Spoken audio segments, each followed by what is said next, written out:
শুভ বিকেল বন্ধুরা। এই তো দেখেন আম মাখার প্রস্তুতি চলতেছে এখানে। এই তো এখানে আম গ্রেট করার জন্য একটা গ্রেটার নিয়েছি, দুইটা বড় বড় সাইজের আম নিয়েছি, আর এই তো আম চিলানোর জন্য বটি নিয়েছি, সরিষার তেল, আর এইদিকে দেখতে পাচ্ছেন এটা কিন্তু কুশারের গুড়, একেবারে দানা গুড় সেই রকম। আর হচ্ছে এই তো এখানে শুকনো মরিচ নিয়েছি, হলুদ, লবণ, আর এখানে নিয়েছি সামান্য একটু জিরা গুঁড়া। আর এই তো দেখতে পাচ্ছেন, এই তো দেখেন আচার করে, আমের আচার করে একটু শুকাতে দিয়েছি ছাদের উপরে রোদে। আর আচারগুলোর কালার দেখেছেন কত সুন্দর লাগছে, সেই স্বাদ হবে দেখেই মনে হচ্ছে। এখনও খাইনি, তারপরেও মনে হচ্ছে খুব স্বাদ হবে। আর আমরা কিন্তু ছাদে এসেছি, এই তো দেখতে পাচ্ছেন ছাদে এসেছি আম মাখা খাওয়ার জন্য। অনেক দিন থেকে আম মাখা করবো কিন্তু করা হচ্ছে না। কয়েক রকমের আচার করে ফেললাম, কিন্তু এখনও আম মাখা খাওয়া হয়নি। তার জন্য আম মাখা করার জন্য ছাদের উপরে চলে এসেছি আমি এবং আমার মেয়েরা। তো প্রথমে আমগুলো সুন্দরভাবে ধুয়ে নিচ্ছি, কারণ আমগুলো কয়েকদিন আগে নিয়ে আসা।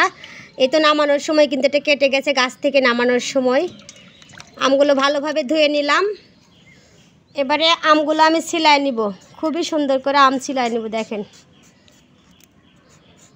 অনেকে পিলার দিয়ে ছিলাই, কিন্তু আমরা গ্রামের মানুষ কিন্তু এভাবে বটিতে আম ছিলিয়ে স্বাচ্ছন্দ্য বোধ করি, সেজন্য আমি সবসময় এভাবে বটিতেই কাজ করি। হয়তো আপনারা যারা আমরা ভিডিও দেখেন তারা জানেন। আমটা কিন্তু খুব মজার হবে, একটু করে মানে লাল লাল হয়েছে ভিতরে, খেতে কিন্তু খুবই ভালো লাগবে। আর আম মাখা ছোটোবেলা যে কত খেয়েছি, অনেক খেয়েছি। এই তো গাইস আমগুলো কিন্তু ছিলানো হয়ে গেছে, খুব ভালোভাবে আমগুলো ছিলাই নিছি। এবারে আমগুলো গ্রেট করে নিব। এই তো গ্রেটারের এই মোটা সাইজ দিয়ে হচ্ছে গ্রেট করে নেব, তাহলে আমগুলো কিন্তু বড় বড় হয়, ভালোও লাগে। এ তো আমার মেয়ে আমাকে হেল্প করতেছে। এভাবে লম্বা লম্বা করে যদি গ্রেট করা যায় তাহলে কিন্তু খুবই ভালো লাগে। দেখাই আপনাদেরকে, দেখেন এই তো দেখেন কত সুন্দর হচ্ছে, একেবারে লম্বা লম্বা। আর এভাবে কিন্তু আম মাখা করলে খুবই ভালো লাগে। আমি পুরোটাই গ্রেট করি, আপনারা আমার সাথেই থাকেন। এই তো গাইস দেখেন কত সুন্দর করে গ্রেট করে নিছি, সেই লম্বা লম্বা হয়েছে, একবারে নুডলসের মতো। এই তো দেখেন কত লম্বা লম্বা, দেখেন এই তো দেখতে পাচ্ছেন, সে সুন্দর হয়েছে গ্রেট করা। আর এইভাবে কিন্তু আচারও হয়। অবশ্যই যদি আম এখনও যদি আমি জাল আম পাই, তাহলে কিন্তু আপনাদেরকে এই কুচি আমের হচ্ছে আচার করে আপনাদের সাথে শেয়ার করবো ইনশাল্লাহ। এই আচারটাও কিন্তু খেতে খুবই ভালো লাগে, তবে আজকে আম ভর্তাটাই খাই আগে, কারণ আম ভর্তা খাওয়ার জন্য কিন্তু খুবই মন চাচ্ছিল। এবারে আম ভর্তার জন্য এই তো প্রথমে আমি শুকনো মরিচ দিয়ে দিলাম, ভেজে নিয়েছি শুকনো খোলায়। আর তারপরে এই তো লবণ, হলুদ আর ভাজা জিরার গুঁড়া সব দিয়ে আমি এবারে খুব সুন্দর করে হাত দিয়ে মসলিয়ে নেব।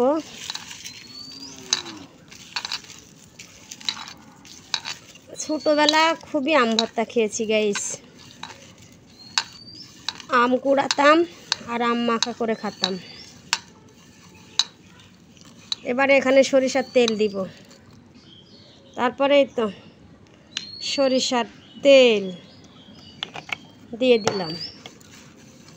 আর এবারে দিব একেবারে মেন উপকরণ, যেটা হচ্ছে কুশারের গুড়, যেটা না দিলেই নয়, যেটা দিলে একেবারে আম মাখা সেই টেস্টি হবে। এই তো কুশারের গুড়।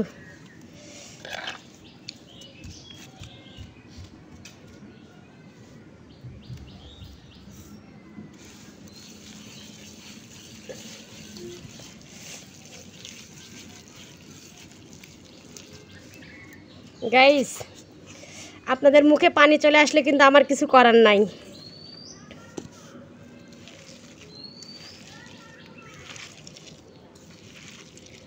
আপনাদের মুখে পানি চলে আসলে আমার কিছুই করার নাই। সেই স্বাদ হবে গাইস।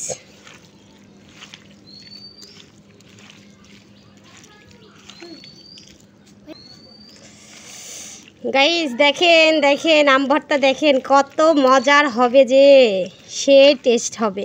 দেখেছেন, আপনাদের মুখে পানি চলে আসলে আমার কিন্তু দোষ নাই।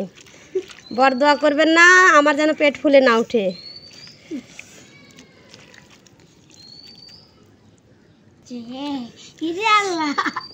গাইস আমার মেয়ে এই তো খাওয়ার জন্য অধীর আগ্রহে বসে আছে দেখেন। আর এবারে আমি একটু টেস্ট করে দেখি। আমার মুখে কিন্তু পানি চলে এসেছে অলরেডি।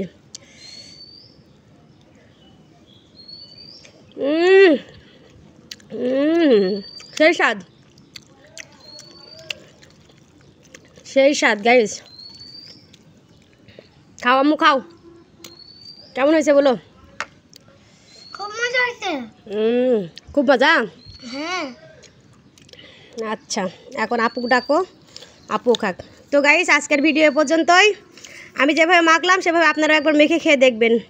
আল্লাহ হাফেজ।